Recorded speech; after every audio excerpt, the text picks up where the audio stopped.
Okay, being 6:30, I'll call to order the special meeting of the Board of Education of the Oregon School District. Today is Monday, August 26, 2019 at 6:30 p.m. We're at the Oregon Senior High School at the Innovation Center. Ms. Heights, would you call the roll? Ms. Feeney? Ms. Oderico? Here. Ms. Flanagan? Here. Mr. Pankratz? Present. Ms. Bijak? Here. Mr. LeBrun? Here. Mr. Zak? Present. Board has a quorum. I have proof that the meeting has been appropriately noticed under Wisconsin Open Meetings Law. I'll leave that with Ms. Heights if anyone wants to inspect that. I'll need a motion to approve the agenda this tonight. We have two action items. One is to consider the school resource officer agreement and then the ratification of the 2019-2020 OEA collective bargaining agreement. We've got numerous visitors tonight. It's good to see everyone here. Normally we're here to an empty crowd, so it's good to see folks at our meeting wishing to weigh in on I'm assuming the school resource officer agreement tonight.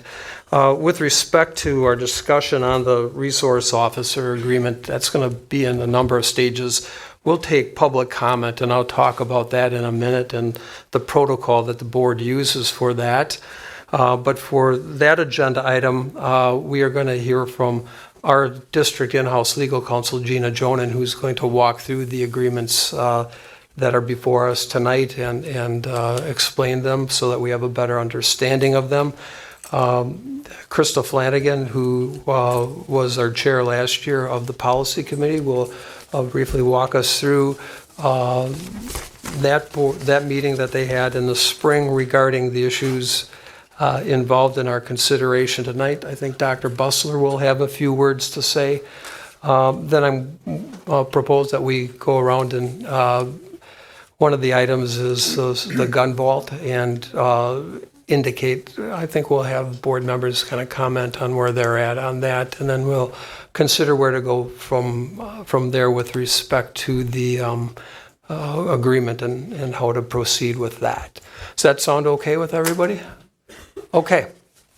And then we have the ratification. At the conclusion of that, we've got a ratified agreement with the OEA, and we need to finalize that so Gina can commence payroll, so at the beginning of the school year. Okay. So I need a motion to approve the agenda as posted. Is there a second? Second. Okay, I think Mr. Pankratz got in on that. All those in favor signify by saying aye. Aye. Opposed? That motion carries. All right, that takes us to agenda item A, which is communication from the public. Board Policy 180.04 establishes the opportunity for members of the public to address the board, and a couple points about that. We have a lot of people who've registered to speak this evening. I've got that sign-up sheet here. If you want to speak and haven't signed, there's another one over there. Under our board policy, we tentatively schedule a 15-minute time period for public comment, but the board chair has the discretion to extend that up to no more than 1 hour. Okay, so we're about, the most we'll go to is 7:35. We've got about 14 people signed up tonight, so I'm going to ask people to keep their comments to 3 to 5 minutes out of respect of the other citizenry who wants to address the board. A couple things about public comment. It's not an interactive session between those who give comment and the board. This is our opportunity to hear from you, and so we're going to listen and hear. We typically do not engage in answering questions or having dialogue back and forth. We have other forums for that. This is a scheduled board action meeting and a meeting of the board that is public as opposed to a public meeting. We're here to listen and get your comments, okay? So if you don't hear reaction back or answering questions, because that's not the way this is meant to be structured. So we want to listen and hear to you, and we've got a lot of you to hear from, and so we want to move forward with that. So with those ground rules, I think we'll start one agenda item that we typically have on our board members is an informational item and an update from OEA to hear from our teachers union in terms of issues before them. They've asked to speak tonight, and because we don't have them on where they normally have them on in the agenda, I'm going to have them come first in the public comment period. And so Nathan Johnson, this year's president of the OEA, not president. I promoted you. Okay, but spokesperson for the OEA tonight. So what we're going to do is, when it's your turn to come up and sit in the chair. Nathan knows how that's done, so he's got the mic turned on. And I'll just leave it on for And everybody you're else. just going to leave it on. And so for you folks who want to talk, come up and talk into there. Floor is yours. All right, so I'm Nathan Johnson. I'm a science teacher at the high school, but I'm here in my capacity tonight as the spokesperson for the Oregon Education Association. And I have an approved statement from the OEA board that I'd like to share tonight. The Oregon Education Association Board of Directors, as the duly elected representatives of the teachers of Oregon School District, including Oregon High School, is issuing this statement in opposition to placing a gun vault with a semi-automatic rifle in the SRO office at Oregon High School. The OEA recognizes that all involved in this matter share the same goal, providing a safe, secure learning environment for all students in our district. However, the OEA disagrees with the village's position that placing a semi-automatic rifle within the high school makes the high school a safer learning environment. Every day, the educators of the Oregon School District work to foster an inclusive environment where all staff and students feel valued, trusted, and safe as part of our community of learners. Our concern with this proposal is that the presence of a weapon of this type will undercut the very values we are trying to foster within our learning communities. The Oregon Education Association believes that school safety starts with the culture and climate we create in our buildings, and therefore stands strongly opposed to placing a weapons locker with a semi-automatic rifle within Oregon High School. Thank you. Next on our list is Marilyn McDowell. Ms. McDowell, will you come forward? And then when you come forward, please state your address, please, so that we have that for the record. And adjust the mic. Okay. I'm Marilyn McDowell, 873 Pleasant Oak Drive, otherwise known as Middle School Raceway. Okay. I decided after hearing a little bit about this, not a whole lot at first, that this is not the time to lay back and let it all happen without me speaking, because as some of you know, I do that pretty strongly, sometimes too well. It is my understanding that the Oregon Police Department, with the approval of the Oregon Village Board, wants to keep an assault weapon on site at a school. My first thought is, what could go wrong? What if people are under attack and run into the line of fire between two assault rifles? What if there is more than one shooter? The list can go on. What if the supposed safe contained area where the weapon is stored is breached? I understand the thinking of improved response time to perhaps 90 seconds from 3 minutes for suiting up and getting ready to respond, as well as having to make a 911 call to SWAT backup, if necessary, on the part of the SRO. Some of the latest shootings, however, were completed for the most part in less than 60 seconds. What if the SRO is nowhere near the weapon needed in the time allowed to stop a massacre? What if they are in the middle of something else away from the secured vault?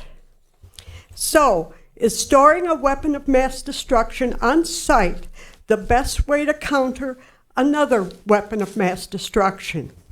This is not a rhetorical question. It deserves careful scrutiny and discussion. I encourage the school board and police to concentrate on preventive enhanced video security in all areas with a high likelihood of attack, if this has not yet been done. Review security protocols and improve access security. err on the side of caution in that place. Work on shooting drills so people know how to protect themselves as best as possible. You may already be doing this. I know the idea of shooting drills makes my skin crawl, but better to be uncomfortable than dead. And most importantly, the police department, village, and the school board need to work together in an open and positive way to ensure student and staff safety. This includes joint open meetings so citizens can provide input, know what is being discussed, and how our representatives are thinking and how opinions are trending. Until we have a country that again bans, this is my soapbox, assault weapons from regular citizen purchase and use, we need to manage the situation in a sane way in this insane world. However, we should not be escalating situations to potentially put more people at risk. Thank you. Thank you, Ms. McDowell. Next up is Andrea Bilo.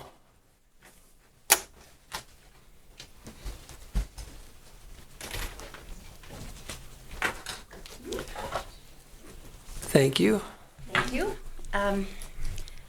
My name is Andrea Bilo, and I live on 127 Johnson Street here in Oregon. And firstly, I would like to voice my support for the statement made by the OEA representative. I concur, and I appreciate the opportunity to bring my concerns to this place. Secondly, I would like to say how difficult it was for me initially to educate myself about the SRO and his duties. I tried to find information 6 months ago on the OSD website, and there was nothing. I went to the police website, and there was also nothing. And then I went to the village website, and there was also nothing to be found. And eventually I found red-lined agreement and drafts in the village board meeting packets. And now I have to really breathe. So as a parent, I strongly believe, given the serious nature of this agreement and the authority of the SRO and the fact that this person interacts with our children, the school district should add a tab dedicated to the SRO with access to the SRO agreement to the district website. And I would actually also go so far as to send out an email blast directing parents to make themselves familiar with that, because there's really a lot in that agreement. Going through this agreement, I would just like to point out to the language, specifically regarding the investigations involving students age 14 and older. The language is, the officer shall make reasonable attempt to notify parents, and parental consent is not required to interview witness, and presence of students, parents, guardian are not required to interrogate a suspect. And I think that's really concerning. Are these students cautioned? Do they get Miranda warnings before they are questioned? Personally, I think no student under the age of 18 should be questioned without a parent or guardian or representative of the family present, because there's huge consequences to incriminate yourself by accident or somebody else. So I think there are things that should be considered. Thank you. Thank you for your state and for coming tonight. Ildi Martanfi, sorry about that. You can correct me when you get out. No worries.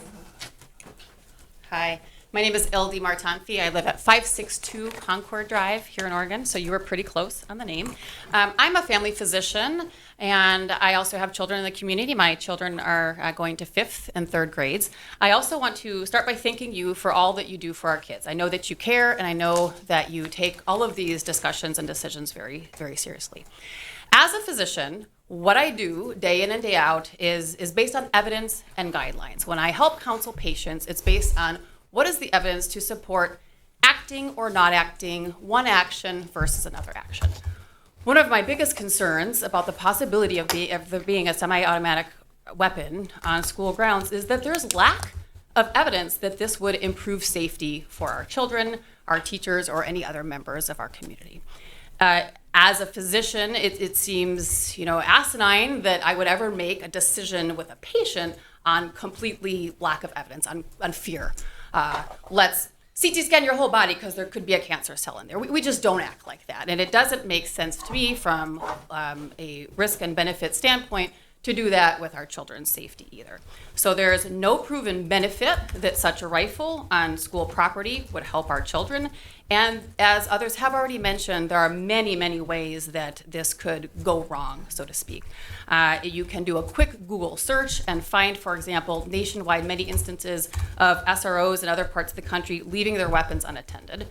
Interestingly enough, mostly in bathrooms, so a place to be careful there. And other times where students have gotten their hands on even the regular weapon. I am also concerned about the impact this could have on our most vulnerable students. What do I mean by that? Perhaps undocumented students, people of color. How will this impact their relationship with law enforcement now and in the future? Could this be yet another reason for them to fear law enforcement? I am the mother of a brown son. And so that is another thing that concerns me. So I think when we look at this, we need to look at benefit, we need to look at risk, and we need to look at alternatives. And to me, the evidence is just lacking in favor of having such a weapon on school property. Thank you. Thank you for your statement and coming tonight. Laura Day.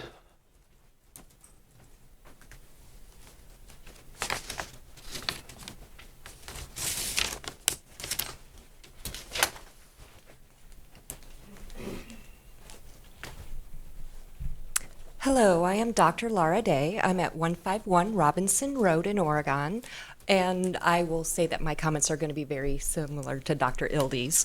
I first of all would like to thank the OEA for their statement, and I do concur with it. So as someone with a medical background, I use evidence-based research to make decisions. So I decided to go ahead and look at the research supporting SROs and weapons in schools and how they protect students from shootings. I did not find any studies that said that they concur that it does protect students. I did find some studies that said that the presence of a school resource officer was unassociated with reduction in school shooting severity, and that was the main study that I found. I also did search in about an hour just looking at newspaper articles from the last 3 years, and I found 23 incidents across the country that a student resource officer had either left their weapon unattended or it was fired by accident. And this is just different places all over the country, I don't think, and they were all officers. And that is what I wanted to share tonight. Thank you very, very much, Doctor. Molly Dillman.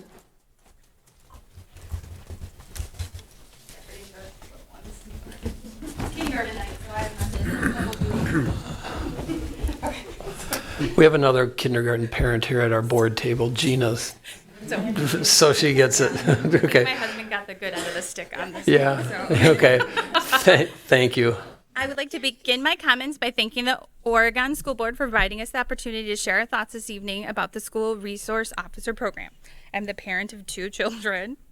And although we have experienced tremendous support and have been impressed with how the district is doing with their forward-thinking strategic plans. So it is with that forward-thinking approach that we've seen in the recent changes to the MOU that I would like to support. But I would also urge you to go a bit further. A number of the community members have already and will soon share their thoughts about the MOU. And I would like to echo their sentiments, including the urging to not purchase an assault rifle for the school resource officer. But I also want to draw your attention to 3 specific points. The first is about training. The school resource officer should be required to have training beyond what the Oregon Police Department does as standard training, and those requirements should be clearly articulated in the MOU. The National Association of School Resource Officers provides a basic training that includes teaching officers the specific differences between law enforcement and school discipline, how the adolescent brain works, and how to be successful in the informal counseling of youth. And that is the basic training. The Wisconsin Department of Public Instruction also outlines the importance of training and specifically highlights training for school resource officers that examine the impacts of trauma on youth and effective strategies for working with students experiencing mental illness. So this is to say, I urge the school board to clearly articulate in the MOU what the officer should have for training and expectations around that. Point number 2 is focus on privacy and data sharing. FERPA, or the Family Educational Rights and Privacy Act, as I'm sure you all are aware, specifically outlines federal protections to maintain family and student privacy. The FERPA office actually has a technical assistance center that I'm sure you are all familiar with that can help you make sure that the data is more clearly articulated sharing-wise within the MOU. They also have specific guidelines of how to share the data with law enforcement. Although there have been some good changes in the MOU, there is a couple particularly problematic sections, including a section that says the school resource officer can access student records and data for, quote, legitimate educational interests, including safety interest. The Technical Assistance Center says that we should more clearly define what an educational interest is, because that is a pretty broad topic. My final point, and I truly do not mean to be flippant, but I urge you to be more clear in what you think the school resource program actually is and how the school district defines the program as successful. What does success mean? A specific number of youth mentoring hours by the officer? Does it mean that teachers have received a certain number of crisis management training hours? Does it mean that the number of citations to juveniles within the district ultimately go down? And who determines the success of the program? Youth, parents, teachers. And what about specifically asking families with children of color or children with special needs? I encourage there to be more transparency around those issues. And I do have a sub-bullet, so didn't count as a full-blown. I know I promised 3, so I hope you won't turn it against me. But in an effort to assure accountability and appropriate goals, I do ask that you consider creating a task force or a committee to further talk about this issue. I know that the village has noted that they would like a committee formed, but it was pretty rudimentary in their request of what they were looking for. And I just know that there are a lot of folks here tonight and others who couldn't be here who have experiences that they would like to share. So in closing, I just want to be clear that I don't think any individual on any side of this contract has ill intent. We all want the same for our community, which is to have healthy, safe, and responsible children. However, the disagreement is on who gets to define what a healthy, safe, and responsible child looks like. Clearly, mine are not being very responsible back there. And how do we build and maintain a community that all children, every child, can feel successful and safe? So thank you. Rick Way.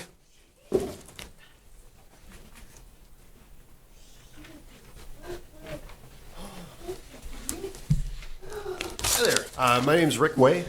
I live N8721 Benson Road down in Brooklyn. My son goes to school here at the high school.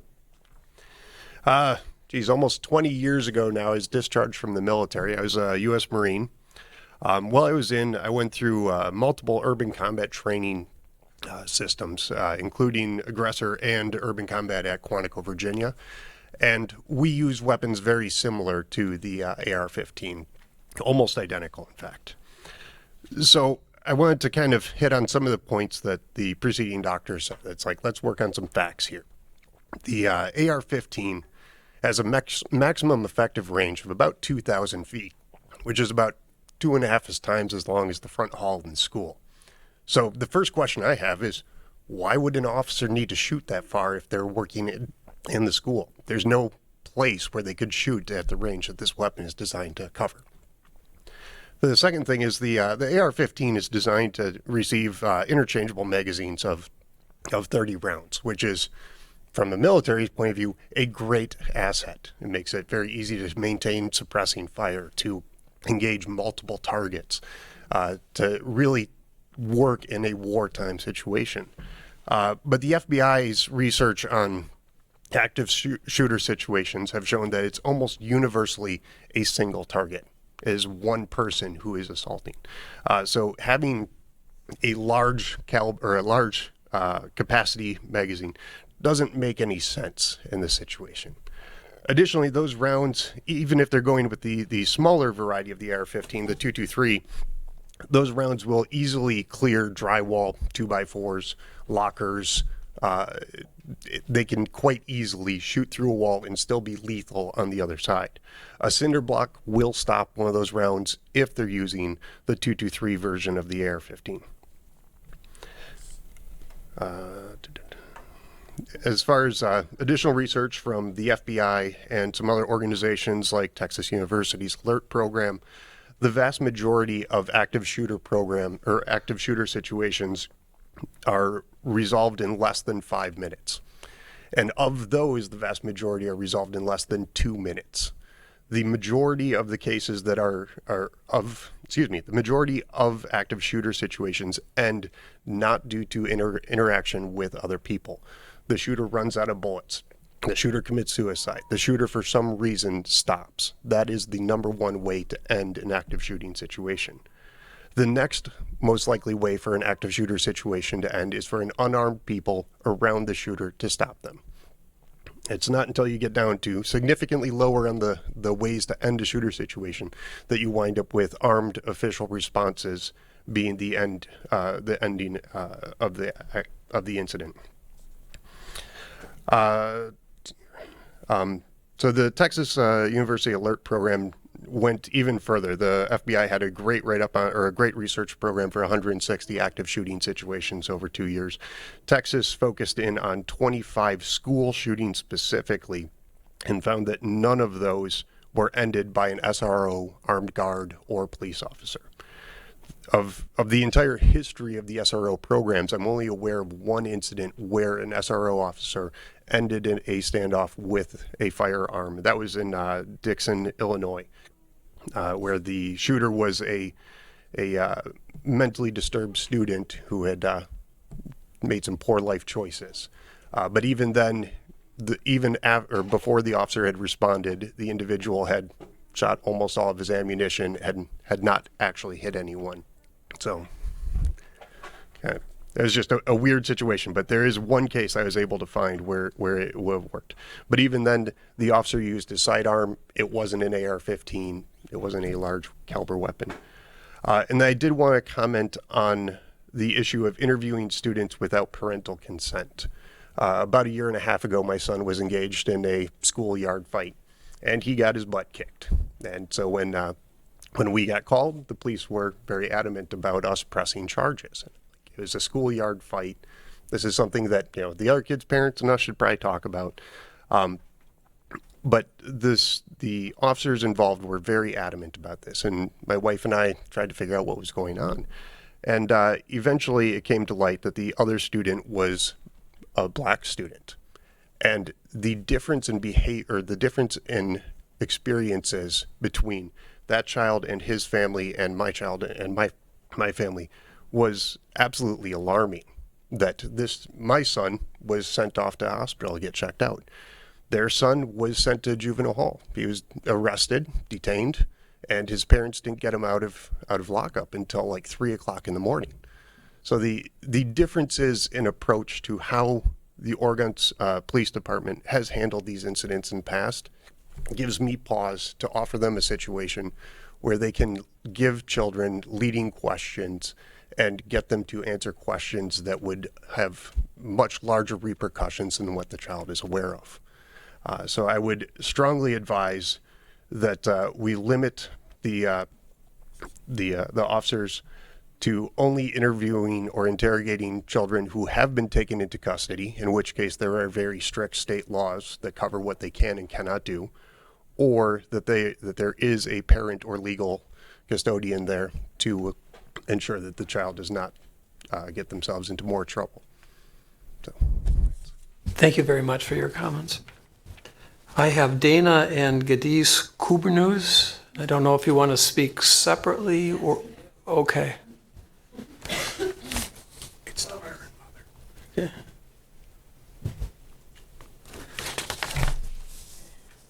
So Dana Coburn is my name. 4762 Eisenhower Street in Oregon is where I live. Right down the street from Dr. Busler. I first want to to start by saying thank you to the Oregon School Board for helping the district invest in equity in education.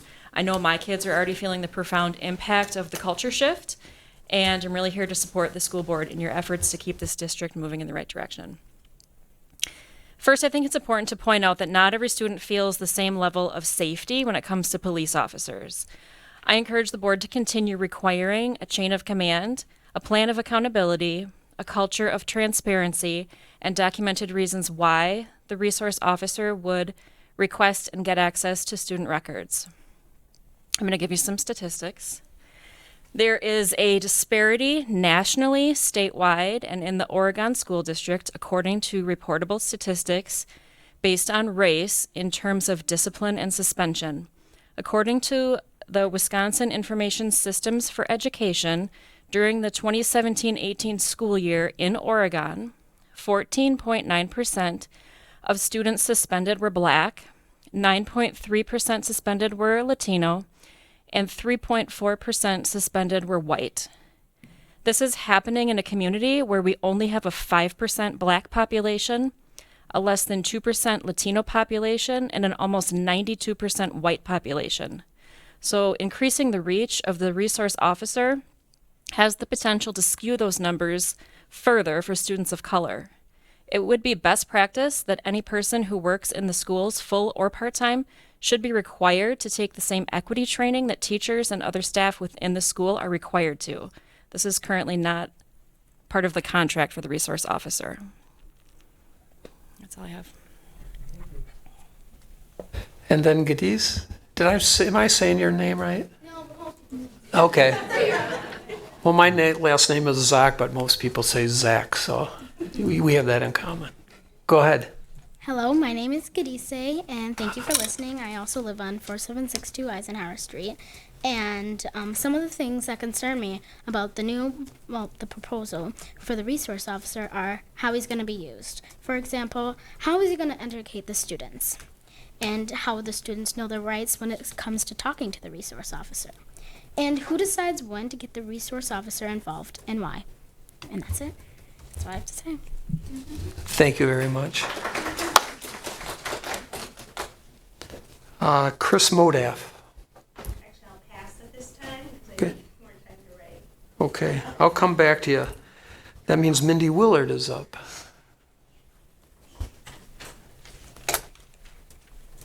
Funny story, I thought I was signing up for coupons not to speak, so I don't have any words written down, but my name is Mindy Willard. I work there, but I live there, 163 Hickory Court. I'm a school counselor. I do not work for the Oregon School District. I've been a school counselor for 15 years. Actually, I was the National School Counselor of the Year several years ago. So yesterday I spent some time with some parents, and it's always interesting meeting with parents and having knowledge of the inner workings of a school district. And so what I found was we have a room full of very passionate parents who love their kids, and they have a lot of questions and a lot of answers they couldn't find. They were searching and spent hours researching, trying to find more information about school resource officers. I've had personal experiences with school resource officers that are fabulous, and I've had some that were not so fabulous, sometimes depending on the students that we're seeing and collaborating around, and sometimes not. But my conversations with them are going to help me be a better school counselor for the families that I serve, because I know that it's very important that they're involved in this process. The difficulty that they had in finding the answers and even understanding what the program is that the school resource officer provides was really hard and frustrating for them. So I think we can work better to help families be a part of this process a little more. The other thing that I'd like to highlight is we're talking a lot about reactionary procedures, whether or not we're going to have a weapon of mass destruction in our buildings. Obviously, I'm against that. But one thing that I am for is proactive pro-social supports for students, and I think this district has done a phenomenal job with making sure that our students are set up with social emotional learning, Tier 1 universal supports for our kids. I know you recently hired a mental health expert, and I think that is fabulous. I think there's still work to go. You have a ratio of 400 to 1 as far as school counselors to students at your high school, and I know those numbers are higher at your elementary and middle schools. And I know firsthand the relationships that can be built when you have people full-time in your buildings that can support the mental health of your students and that can be there for families when they need them. Thank you. Chris, still need time? Okay.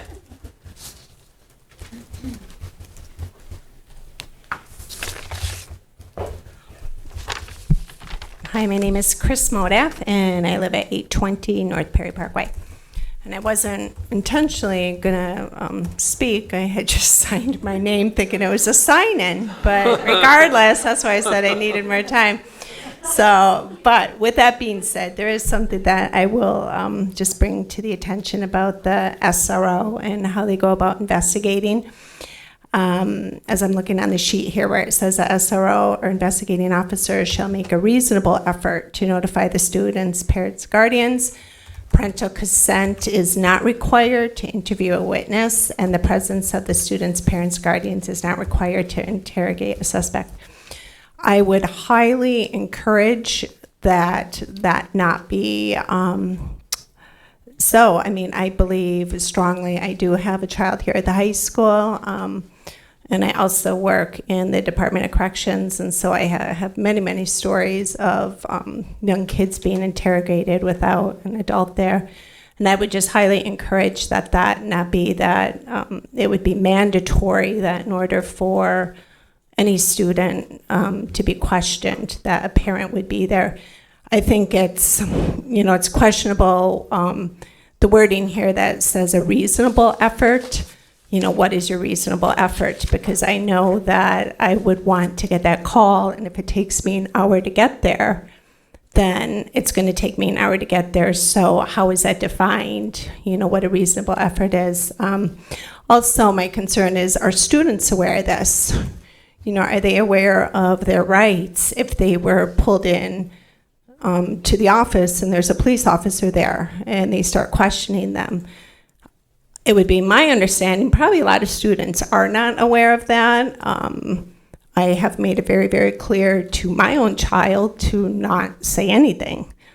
But also our parents even aware of that, that is a possibility that could happen, that their child could be questioned without them, being present. So I guess that's just all I wanted to say about that, is that I would just hope that the wording would be clarified and that it would be mandatory that actually a parent or a guardian would be present. Thank you. Great, thank you. Next on the list is Corey Horton.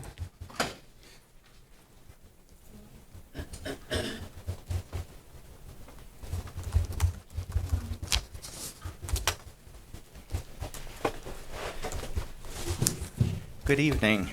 I'm Corey Horton. I live at 890 Longwood Drive. I'm the proud parent of a daughter who graduated from Oregon High School and now is at UW La Crosse, and also I have a son entering high school next year in Oregon.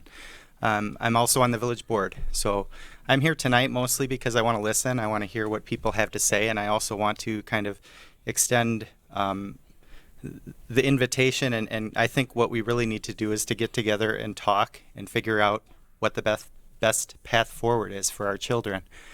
It's a scary time. We're dealing with things that we never would have thought we ever would have had to deal with, and we don't have answers for everything that we need to do.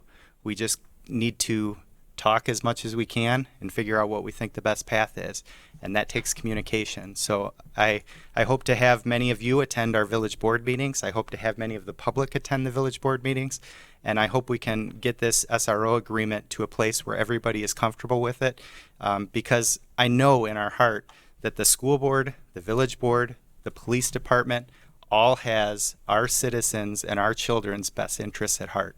So thank you. Kim Smith. Okay. Laura Stoller, you're a pass. All right, that takes me through the list. Is there anyone else in the public who wishes to address the board at this time? Last chance? Okay, thank you everyone for your comments. Really, you sure can.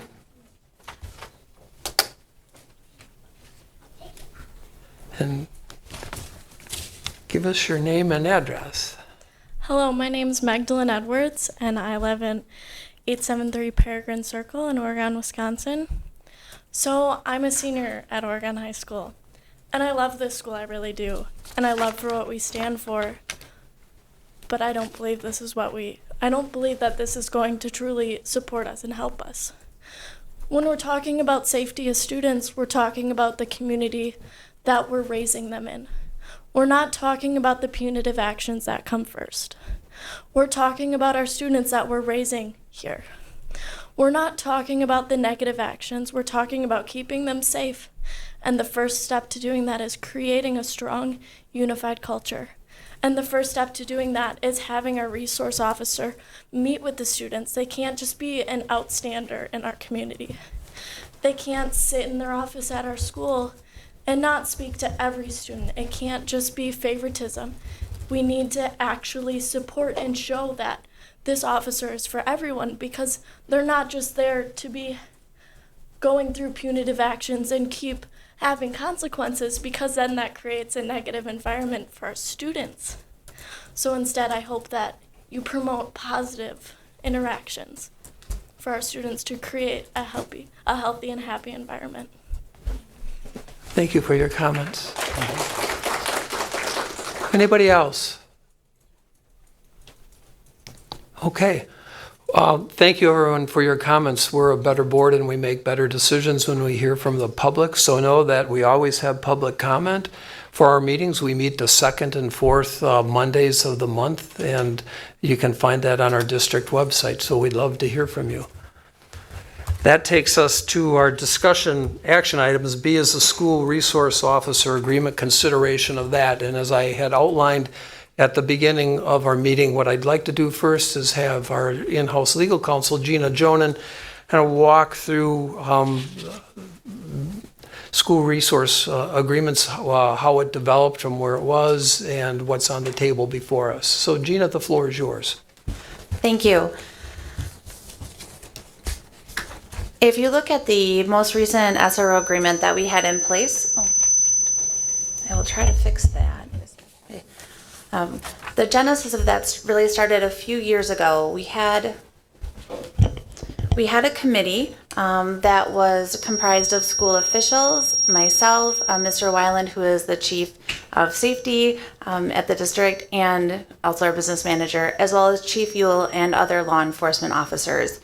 So we did have a committee. We had very lengthy discussions of the paragraphs that are in the current agreement. As many of the parents noted tonight, there were compromises that were reached between law enforcement and school officials, and we talked a lot about how we were going to operate with a school resource officer, how school officials were going to operate, what we were going to do related to discipline, to criminal conduct that occurred with no relation to school, criminal conduct in school, and we really took a long time to talk about that and manage everyone's expectations and really lay out an agreement in a way that we could all live with. And are there more things to talk about? Absolutely. Do we need to talk about changes? We do, and that was an ongoing process annually that we would meet and talk about this. Currently, we do have a safety committee that's been expanded, not only with Oregon law enforcement, but also with the fire department, other municipalities, to talk about overall school safety. When we started those discussions, I looked to the Wisconsin Department of Justice and DPI, which regulates schools, and there's a best practices guide that is in your materials, as well as a model SRO agreement. And that is where we started. The SRO program is really unique under the law, and what it tries to do, thanks Katie, better, thank you.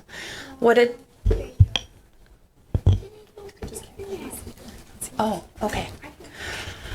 What the SRO program tries to do is really balance two hats. One hat is the law enforcement, but then the other hat is the education school official. The goal is to really have another trusted professional in the building to build relationships with students, with the key being prevention. Our first priority always is to prevent something before it happens. And if you look at what the Department of Justice recommends, and they say that in their materials, as they say for the SRO, the focus is on providing redirection and guidance and engaging in educational and relationship building activities. So that is more than a law enforcement role. And in order to do that, what the DOJ and DPI require is that the school district designate them as a local school official. And so you will see that designation in the school's agreement. And what that means is that as a school that we can share things with the school resource officer that would otherwise be protected under FERPA and Wisconsin law that we wouldn't otherwise be able to share with law enforcement, with the goal of keeping our schools safe and helping the SRO build that relationship with the students. Did you want me to talk about the village agreement, or would you like some more background on our current agreement? Check in with the board if they have any questions about the background at this point or our agreement in particular. I know we've gone through and looked at it in the past. Anybody have any questions of Jean on the board? Okay, I think why don't go ahead with the agreement that we have pending from the village. When I received the agreement from the village and looking at it through a legal lens, my first concern was that it didn't really talk about the foundation of the SRO program or talk about the relationship building components for the SRO. There's really no mention of the goal of the program in the village's agreements, and that's really, I think, the critical factor of the SRO. It also is a pretty bare bones agreement, and I know that it designates a committee to keep working on those issues, but we've had a committee that have been talking about those issues. And the reason that that's important is the SRO is placed in a really difficult position under the law because they have that law enforcement hat, but they also have a school official hat. And so the Department of Justice recommends that you really walk through with law enforcement and clarify roles to avoid any confusion. And that's why we spent so much time talking about the provisions in our agreement, because we know that's a really tough position for an officer to be in. So we wanted to talk about, in every instance, how the officer and the school official was going to handle a situation so that everyone was clear and we avoided any confusion in the event that an emergency should occur. My second legal concern is that it failed to designate the SRO as a local school official. And that's a really critical distinction because that's what is of value to having an SRO in our schools. Without that designation, we cannot share anything with the SRO that we couldn't share with other law enforcement. And if you look at the law, that is really minimal. There are specific statutes that really safeguard our students' privacy rights. And absent an emergency situation, a risk to health or safety, or a subpoena, or another provision under the law where there's a juvenile crime that has allegedly been committed, we are not able to share any information with law enforcement without that legal designation. And the village's agreement fails to have that designation, so the essence would really be that we happen to have an Oregon police officer with an office in our school. But we lose all value of having an SRO as another trusted professional to help build those relationships with students.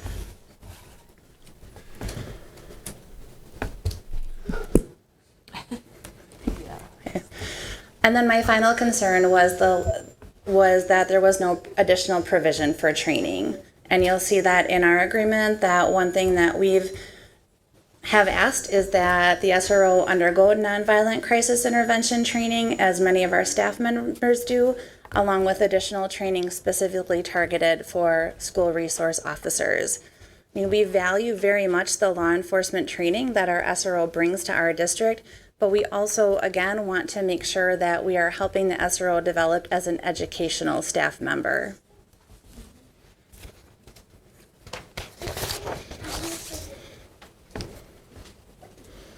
That's a brief summary of my legal concerns with the agreement that the village has proposed. Okay, and as our district legal counsel, we've been presented, I think we presented the prior agreement to the village and we're willing to extend that into the current school year, and then they've responded with the agreement that you've commented on. Is it your recommendation that we do or do not accept the village's proposal at this time, based on the concerns? It's my legal recommendation that you not accept the village's proposal if what you're looking for is to have a school resource officer program.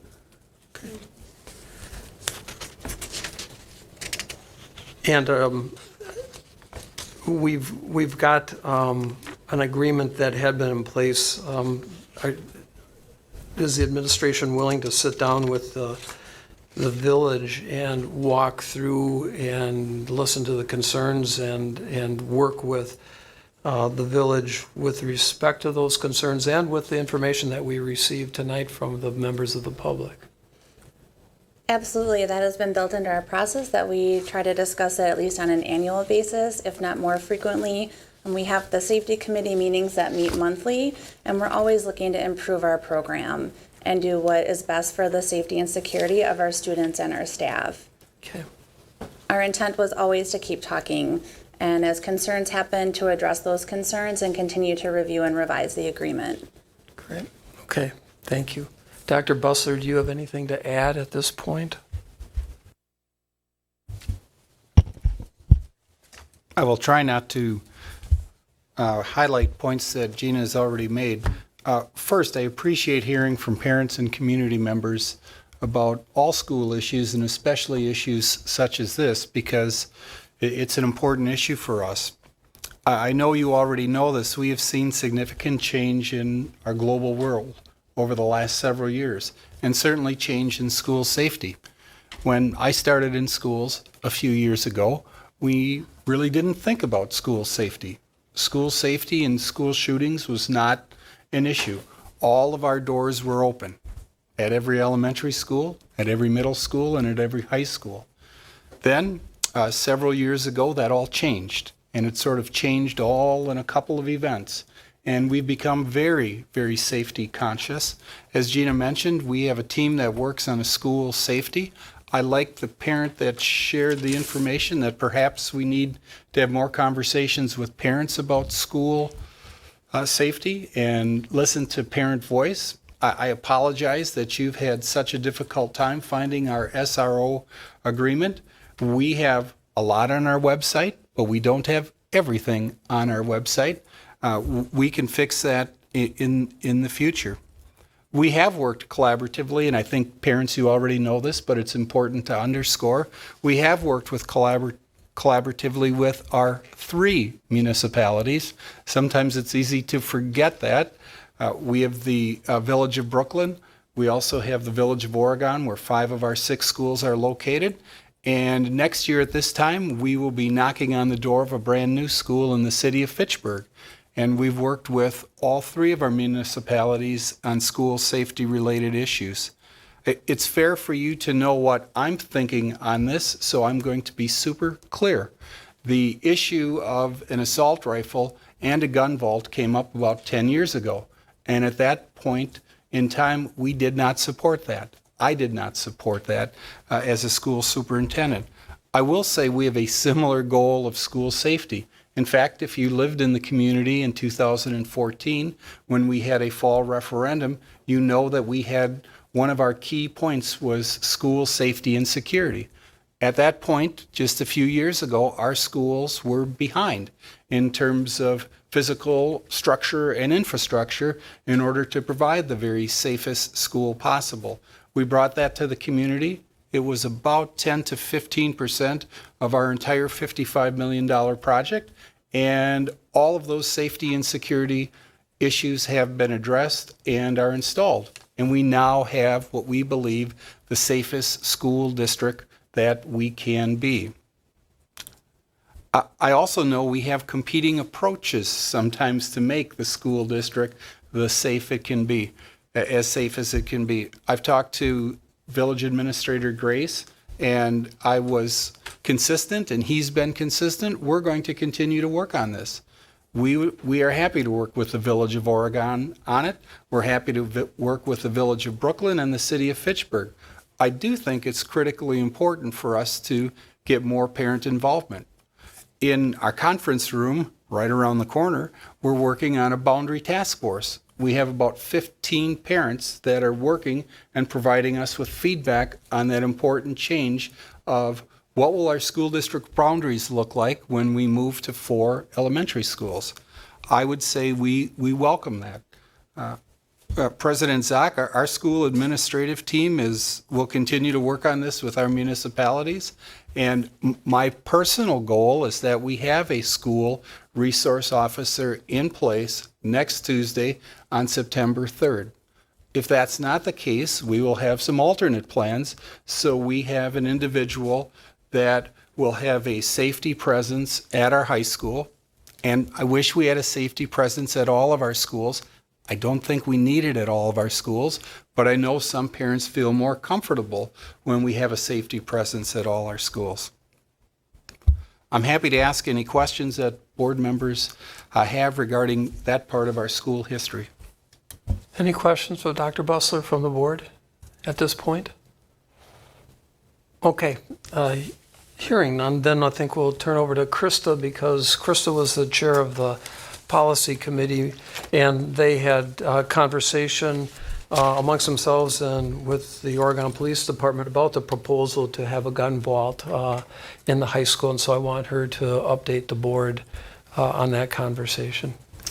Back when I was chair of policy committee in 2018, we were operating under the current SRO agreement, and the Oregon Police Department brought some amendments forward that they would like to see, and one of those was having a gun vault with an AR-15. And so prior to that meeting, we have done some research, and then we had a discussion involving Chief Ewell was there, as well as the policy committee members. Tim was one of them. And so I'm not going to reiterate some of the research that was mentioned tonight, but I will talk with you about a couple things that we had talked about, just looking at the aspect of bringing an AR-15 into the school district. And so one of the pieces of research that was not mentioned tonight that I thought bared repeating was a study that was put out by the United States Secret Service in conjunction with the Department of Education, and it was the Safe School Initiative. And so those two entities, after a rash of school shootings, came together and came forth with findings about what led to attacks, who were perpetrating attacks on schools. And so I thought that was important information for tonight. And there are about a dozen findings, so I'll just go through them with you a little bit in brief. One is there's no accurate or useful profile of students who engaged in targeted school violence. Many attackers felt bullied, persecuted, or injured by others prior to the attack. Most attackers were known to have had difficulty coping with significant losses or personal failures. Moreover, many had considered or attempted suicide. Another finding, incidents of targeted violence at school rarely are sudden, impulsive acts. Prior to most incidents, other people knew about the attacker's idea and/or planned to attack. Most attackers did not threaten their targets directly prior to advancing the attack. Most attackers engaged in some behavior prior to the incident that caused others concern or indicated a need for help. In many cases, other students were involved in the attack in some capacity. Most attackers had access to and had used weapons prior to the attack. Despite prompt law enforcement responses, most attacks were stopped by means other than law enforcement intervention. And most school-based attacks were stopped through intervention by school administrators, educators, and students, or by the attacker stopping on their own. So the fact that it was not through law enforcement intervention that most of the targeted school violence incidents studied were stopped appears in large part to be a function of how brief most of the incidents were in duration. And this study really focuses on looking at behaviors and communication. And so I think as a result of that, we did not take action to amend the agreement to include an assault rifle in our school. And instead, we really chose to focus on mental health. And I think that's why someone has mentioned that we invested close to $300,000 in the last year in mental health in terms of staff, counselors, in terms of that was really a belief that we had based on research that we studied, that was a more impactful way to look at keeping our students safe and helping them. The other study I would point out is from the National Association of School Psychologists. And one of the things that they pointed out is there's no clear evidence that the use of metal detectors, security cameras, or guards in schools is effective in preventing school violence, and little is known about the potential for unintended consequences that may accompany their adoption. So, as a policy committee, we found no overwhelming data or evidence that led us in the direction to change the SRO agreement at that time. Tim, do you have anything to add as you were at the meeting? No. Okay. I do not. Okay, and that's one of the issues that's before us, Board, frankly, is the proposal in the village's agreement about whether we should have a gun vault, because that proposal allows the chief of police to designate what equipment would be stored in the school resource officer's office. And that office is basically right below us, okay? And so I think we need to face head-on that issue as we continue to work with the village about an agreement as whether or not this board would consider any agreement that authorizes the storage of a AR-15 in that office. So what I'd like to do is, anybody have any questions of Krista or Tim at all about that? And if we don't have any, then we'll kind of walk around and see where people are at on that issue. Any questions, first of all? Okay, let's walk through who wants to go first. Anyway, I'll pick someone. Troy, you're smiling, and you're vice president, so you get to go. All right. And at this point, we just want to discuss the AR-15. The AR-15, and then, because that's a big issue in terms of Moving the go forward. forward Yeah. on that. So I think we ought to get that on the table first, and then see where we're at, and then once we get that, then we can talk about kind of move forward Okay. on the agreement with the Yeah. village. So, I'll repeat it. It's been said. I think it's clear that we all have the same goal in mind. We're all very, very concerned about student safety. I think we all recognize that. As a board member, safety is really what keeps me up at night. That's my biggest concern. Regarding the gun safe, I guess I oppose having a gun safe in school with an AR-15. I don't understand how that improves a response time, especially under the goals of our agreement that our pre-existing SRO agreement had in place. The number one goal is for the SRO officer to be building relationships with students in the district, as many people very eloquently stated tonight the importance of that. I very much agree with that. So in my mind, I don't believe that an SRO should be spending the majority of their time in an office near a gun safe. I feel that an SRO officer should be spending the majority of their time with students, which, it would typically occur in other parts of the school where they would be remote from a gun safe. So I just personally, under the goals of our pre-existing SRO agreement, I don't understand how the response time is improved with a semi-automatic weapon in the office. Along those same lines, if an attack occurs and the SRO officer is out in the building, they would be equipped with their handgun and would be closer to taking action. That's really where I stand on that issue. Anna, you're next. Well, I appreciate all of the comments that we heard this evening, and even before all of those comments, I would say that my perspective is that I'm not supportive of a gun vault in our school or a semi-automatic weapon of any kind, at least stored in our school. And so I would not be in favor of amending our agreement to allow that type of equipment or weapons in the school. Courtney, I'll stay on that side. I guess I'll just echo my fellow board members. First, I appreciate all the public input tonight. That was very important, very helpful. I've also done a little bit of canvassing around my neighborhood with friends, and I would say they largely echo some of the comments that we heard tonight. I have also had a chance to review a lot of the research, and based on my interpretation of the research, I would also echo my colleagues here. I am not in favor of the long gun stored in the school. I don't think it's proven effective, and I don't like the atmosphere that sets. Barb? For all the reasons that have been stated by our speakers tonight and have been mentioned by the board, I would not support having a gun vault and an assault weapon in the school. Tim? At the beginning of this discussion, first of all, thank you for all who had the courage to come up and talk about your personal opinion or your experience around this issue.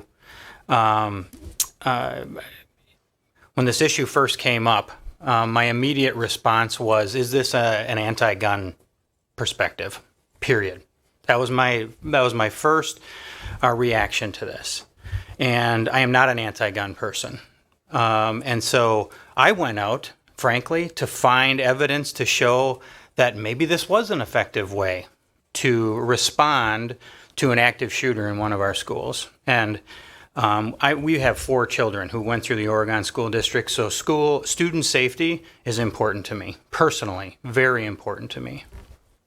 There's no evidence. I couldn't find any evidence. And as I talk to more people and learn from other people about not only their perspective, but the research that they did, not necessarily to support their opinion, just to support their opinion, but just simple evidence around what is effective in terms of shutting down an active shooter like this. Having a weapon like that in our schools, just it doesn't make any impact at all. And furthermore, it makes a negative impact, as Courtney said, on the environment. It's an environment of learning. And I absolutely support our law enforcement in this town.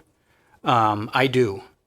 It's just in the school, and I am coming to learn more and more that it is different in a school. It is. And that's a real education for me. Because I'm not somebody who necessarily finds my way to coddling poor behavior. I am more of a disciplinarian than a coddler. In parental terms, I see it. And so I did look into many different perspectives here, and having a gun in our school is not the way to do it, period. And so I would not support a gun safe or a weapon like that in our schools either. Krista?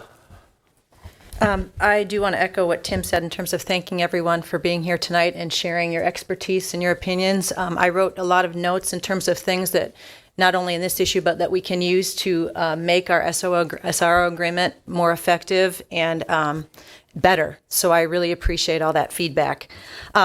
Starting last fall with policy committee, there really is a lack of overwhelming and compelling evidence that would lead us to this decision. The perceived advantages do not outweigh the risks for me in terms of the impact of having a semi-automatic weapon in our school district, where it would be stored, how it would be stored, taking in and out, is it stored overnight? Those logistical things stop me as well. I think the other important point is that our SRO agreement affords law enforcement in this community a lot more advantages, I would say, than other communities. There are state laws and local school boards that do not allow SRO officers to have any sort of weapon. Our SRO can carry their service weapons, so they are armed, and I think that's an important point for people to know, that the SRO here, we do allow them to have their service weapon. And so I think the other point is in terms of the timing of attacks, in terms of 2 to 4 minutes. The logistics of having a gun in a gun vault don't work for me in terms of response, that an officer would leave the attack, go back and get a weapon, and come back to the attack. So I do not support it either.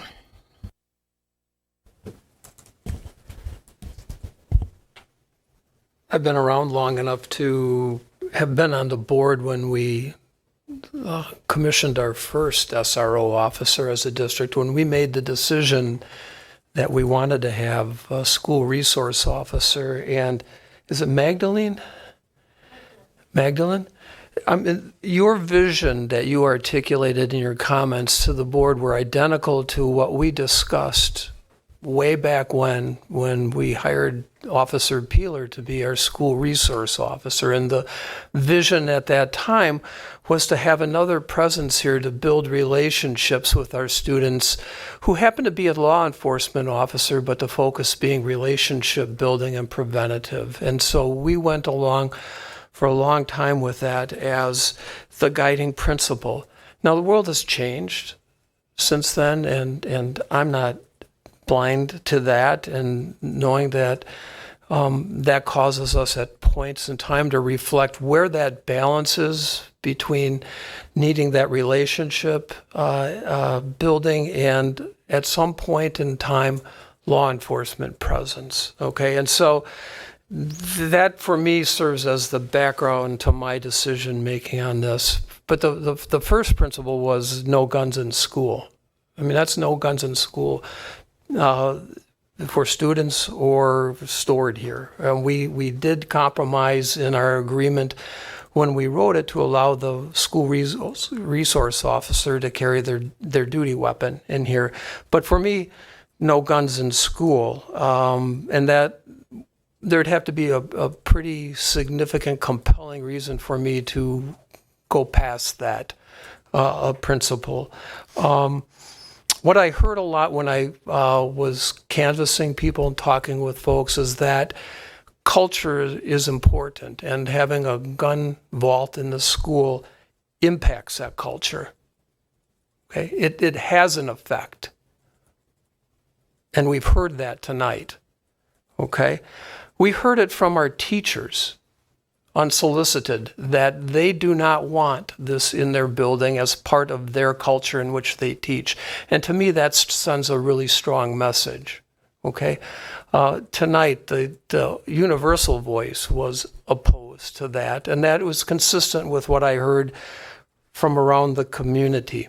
So, and to get back to, I think, point a number of you made was, is there an efficacy to this that somehow would trump that? And to me, I don't believe there is. For the simple purpose, I think, as Troy mentioned, is that we want our officer out and about and not in the office. And so if there's a student-involved shooting or a shooting in the building, that would mean ideally that the school resource officer, if they were going to get their bulletproof vest and their headgear and their AR-15, that they would have to come from somewhere else in the building down to the office, open the door, open the vault, put that on, and then go back to where the shooting is.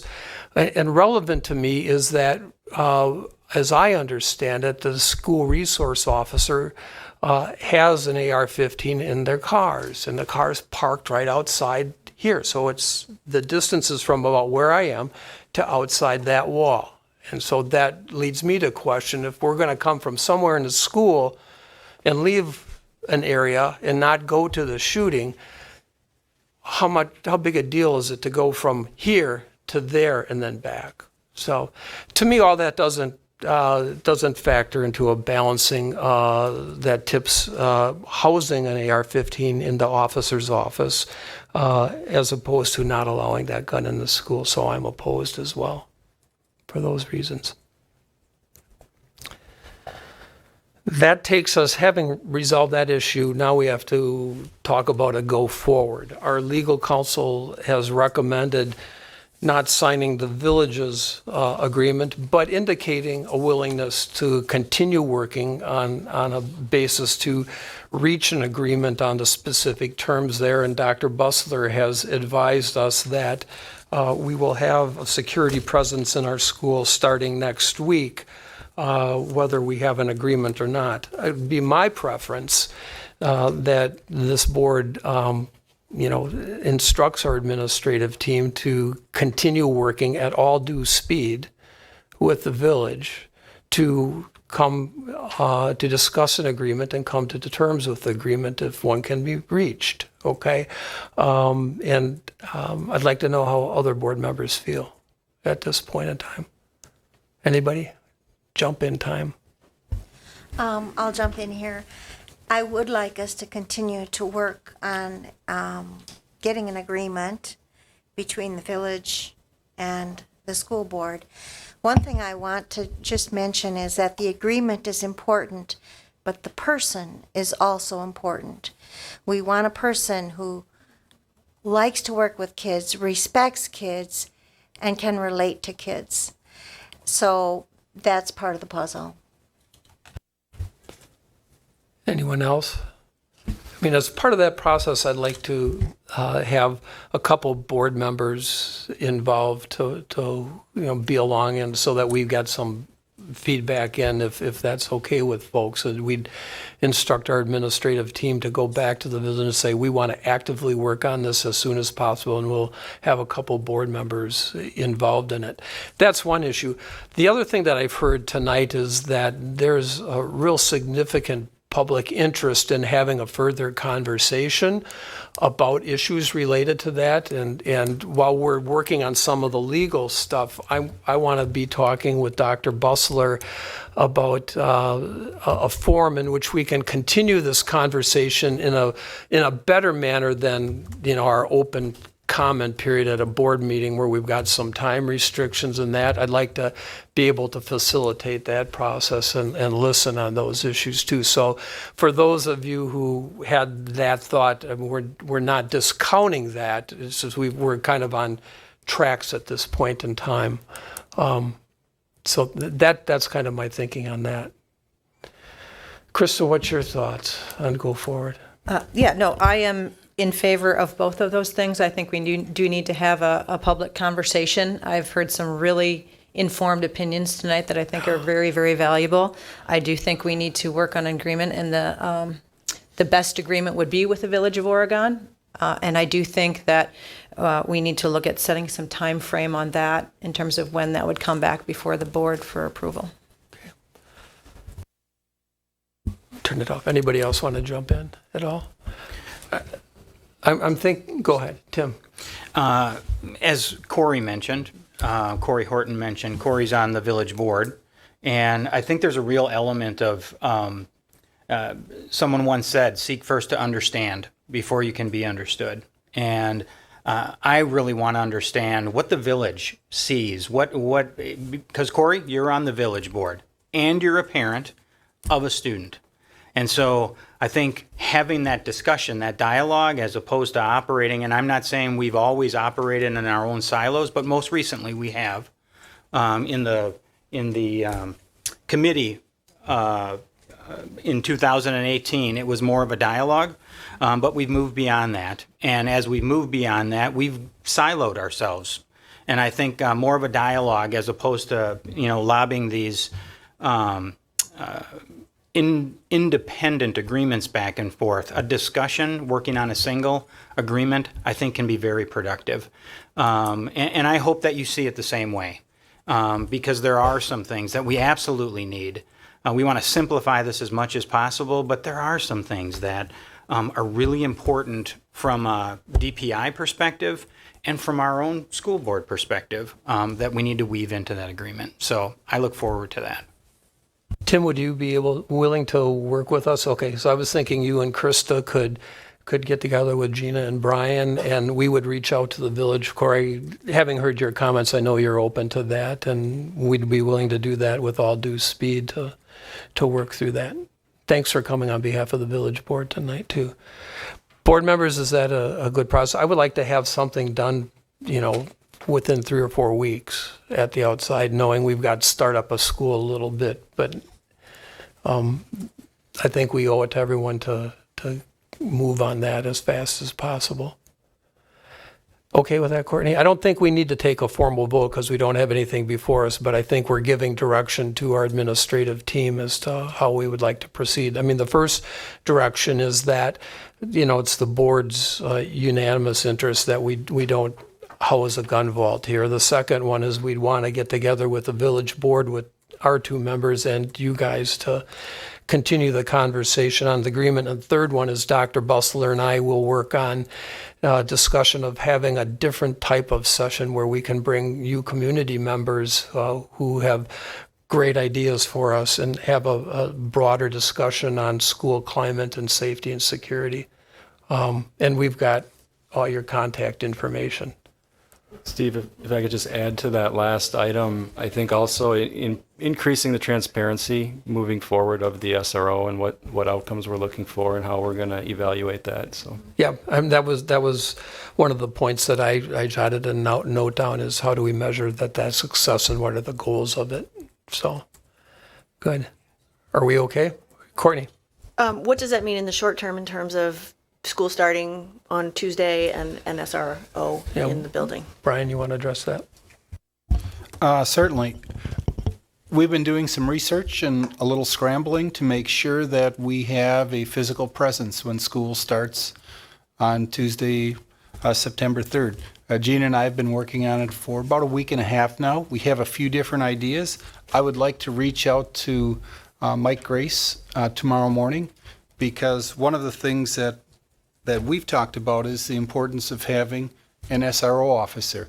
If we could have an SRO officer from the Village of Oregon on what I'll call an interim basis so that they're here on September 3rd, I think that would be ideal. That's my preference. If we're not able to make that happen, we have some alternatives that we've been studying as well. So Eric and I are planning on sending something out early tomorrow morning to parents so that all parents are communicated with, or at least all parents that we have their email, which is like 5,000 to 6,000 plus, knowing what our plan is, what our path forward is to start the school year. And, identifying something Steve shared, that 3 to 4 week time frame, I think is legitimate to give the small group an opportunity to work out an agreement, and then that small group to take those agreements back to the village and back to the school board so we can sign off on it for this year. And I have some ideas already about engaging our parents and community members, as Steve mentioned.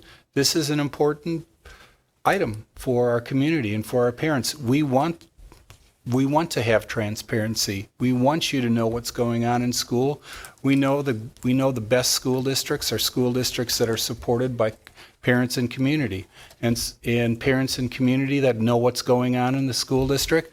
And I'll use an old phrase: when we're all rowing the boat together, we're much, much more successful. And that's our goal, and we are going to make that happen. Got it. Any other questions from the board? Okay. Looks like we're good with that. That ends our conversation on discussion action item B1. The school resource officer takes us to our second item on the agenda under item B, and that's the ratification of the 2019-20 OEA collective bargaining agreement. Gina? Steve, sorry, I'm going to excuse myself from the remainder of the meeting. I have a conflict of interest with my wife being an employee of the district. Okay, and as we always do, when this subject comes up, you not only abstain from voting, but you leave the room. So thank you, Troy. Have a good night. The minutes reflect that Troy left at 7:52. Yeah, that's right. Gina, the floor is yours. Thank you. A little bit easier topic to talk about tonight. So I am pleased to report that we have a tentative agreement with the Oregon Education Association for the 2019-20 collective bargaining agreement. Essentially, the increase we were allowed to offer by law was 2.44%. That is CPI, that is determined by the WERC. So that was the max we're allowed to offer by law. We did offer that. The OEA did accept the 2.44%. In terms of how it will be distributed, what we propose, if you look at the educator compensation plan in front of you, we have 3 levels of our plan right now that we are currently using. And I just want to reiterate, and you'll hear me say this a lot, that I am just very, very grateful to this community for passing the referendum, because the teacher shortage is absolutely real. The districts around us and we have an HR directors group, and we talk about this, and I would say in hiring about 50 folks new to us, this year that when we talk about our compensation plan, it is a key factor for teachers applying here and accepting offers of employment from us. I mean, obviously there's more that goes into teaching than salary, but it is an important component when you're looking at employment. And I know that we would not be in as great a position that we are without this plan. And so in terms of where we wanted to distribute the 2.44%, what we have talked about this past year is we really felt that the blue level, which is the top of our schedule, that we needed to raise that level to be competitive in the market. So we looked at adding 1,500 to the blue level. So the levels would go from 61,000 and 65,000 to 62,500 and 66,500. And for those folks with a master's degree, that's almost a 2.44% on there. And then in looking at the other levels, because of the way the law is written, we can only bargain 1-year contracts at a time. So even though we felt that we were very competitive market-wise at the green level and the orange level, that these are the numbers that we'll be working with in the spring when we start heavily recruiting educators again. And so we wanted to put $500 on the green level and $500 on the orange level as well, so that we can keep up with the market that we anticipate next spring, as well as keeping a compressed salary schedule. That was the goal to begin with the referendum. So we didn't want that blue level to get so far afield from the beginning of our salary schedule. So for the green level, we were at 44,000 and 48,000. So that'll increase to 44.5 and 48.5. And then the orange level was 51,000 and 55,000. Our proposal is that go to 51,500 and 55,500. In terms of, if you remember, we do have a group of 30 individuals that have been educators with us for quite some time, and they're what we call off the schedule. So when we implemented this 3 years ago, they were already above our schedule. And at the time, we had talked about that we wanted to get our model fully implemented, and then we would talk about those educators in the 2019-20 school year. And that was a statement that the board had made to the OEA when we started bargaining for the 1920 school year. So in talking about what that would look like, because we did add 1,500 to the blue level, that our proposal would be that we increase the folks off schedule $1,500 as well. And that way that they still will be within our model as we keep talking with the model, and they will get the same increase as those folks on the blue level, but with the understanding that the folks that are really off our schedule, this finite group of folks, that pool would not be expanded. And then we would start talking with the OEA this year about what we do with the purple level on the schedule and how some folks move into that purple level, but not necessarily every educator. And so we're very appreciative that the OEA has agreed to at least discuss that with us. And on a final point is I'm also proud to say that the tentative agreement you have in front of you is within our budget that was proposed for the 1920 school year. Dr. Bussler. Board members, I know you may have some questions or comments for Gina, but before you get to that point, I'd like to hit the pause button for just a second and say how delighted I am that our Teachers Association and Gina and Andy, who represent us in the bargaining process, how delighted I am that we are about to start a school year and we have a settled contract. The work that's done with our students, 4,100 plus, is done by school staff. And now with your approval, which I think is pending, on this agreement, we will have all of our school staff appropriately compensated as we start the 2019-20 school year. And a special thanks to the OEA. I know Laura Stoller, our OEA president, and Nate Johnson and his team of negotiators spent a lot of time working on this. And I don't spend a lot of day-to-day time on this. Gina and Andy keep me abreast in terms of where we're moving. And I can tell you the spirit that they shared with me during updates was that we're working together and it's productive, and we're going to do our very best to get a contract. Remember, this is our first year post the 2016 referendum, so this is year 4. And last year, we were also pleased that we implemented with 100% fidelity what the community approved in the referendum in November of 2016. Now we're sort of in a new world. We're post that. We didn't really have a plan for year 4 and beyond. And I'm pleased, and I know you are as well, that we've come to mutual agreement. And it's especially nice to come to mutual agreement before the school year. So thank you to Gina and to Andy and to Nate and Laura and your team that made this happen. I would need a motion then to approve the tentative agreement with the OEA and the Oregon School District for the 2019-2020 school year as set forth in the materials before you and as explained by Gina tonight. Ms. Flanagan with the motion. Is there a second? Mr. LeBrun with a second. Is there any further discussion? I just want to thank again Nathan and Laura for your work and Gina for your work on this. Thank you for your patience, OEA, as we moved through the 3 years. We knew we had an issue with that core off chart, and we hope we made some steps that way. And we appreciate your patience as we went there. Any other further discussion? Steve? Tim? One thing that I just want to mention is that because of the referendum that went through, we are able to hire the very best educators. We have a much larger pool, from my understanding, Gina, a much larger pool of newly educated educators.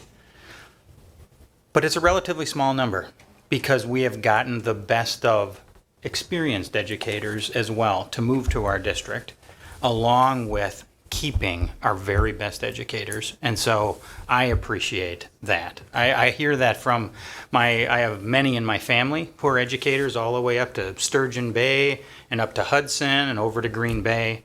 And they all know who we are because they have heard very good things and they know people who are gravitating towards the Oregon School District. So I appreciate that. And to jump on that, we were one of the last districts in the area to develop our compensation plan. I think the time we took to develop that was worthwhile because it's a terrific plan, and other districts are now modeling after that, are moving toward that. They jumped on first, and we keep hearing, and I know Gina hears it from her contacts, that folks are moving toward the type of plan that we have. But it's a dynamic plan, okay, and so it's not meant necessarily to be static, and I think this agreement reflects that. So, I just have a quick comment as well. I'm very proud to be a member of this community that supports teachers and supports funding our schools. I will say that our staff and our educators are our most valuable resource, and it's our goal to focus on relationship building, and that can be done by attracting and retaining the most valuable and talented staff. So I'm really excited that we can support them with a good paycheck. Any other comments? Seeing none, would you call the roll? Ms. Flanagan? Yes. Mr. LeBrun? Yes. Ms. Feeney? Yes. Ms. Oderico? Yes. Ms. Bijak?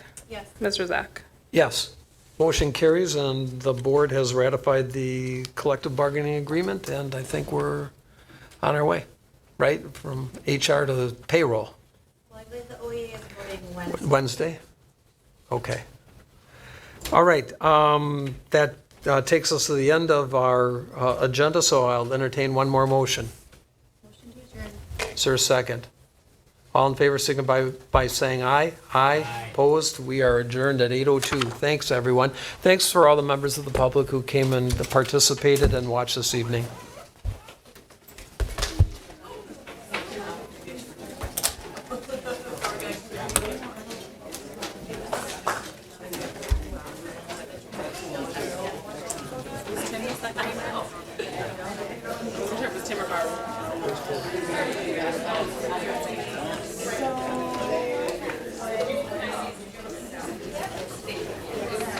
Thanks for all your help, Anna.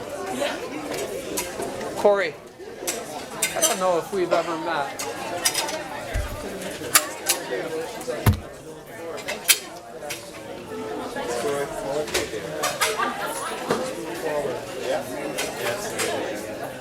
I haven't been here as informed as I should be.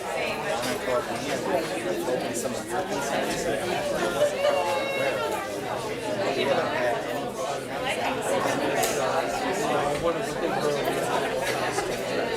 Yeah.